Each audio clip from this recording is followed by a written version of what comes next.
स्थानिक स्वराज्य संस्था निवडणुकीच्या पार्श्वभूमीवर वंचित बहुजन आघाडीची महत्त्वपूर्ण बैठक संपन्न। स्थानिक स्वराज्य संस्थांच्या आगामी निवडणुकांच्या पार्श्वभूमीवर वंचित बहुजन आघाडीच्या हिंगोली जिल्ह्यातील सर्वच आघाड्यांच्या पदाधिकाऱ्यांची एक महत्त्वपूर्ण बैठक शासकीय विश्रामगृह हिंगोली येथे नुकतीच संपन्न झाली।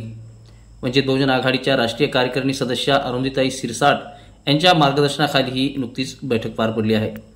या बैठकीमध्ये पक्ष संघटन बांधणी, विस्तार आणि निवडणुकीच्या तयारीबाबत सविस्तर चर्चा करण्यात आली। या बैठकीमध्ये उपस्थित सर्वच पदाधिकाऱ्यांनी स्थानिक स्वराज्य संस्थांमध्ये जास्तीत जास्त उमेदवार निवडून आणण्याचा आणि स्थानिक पातळीवर पक्ष संघटन अधिक बळकट करण्याचा संकल्प केला आहे।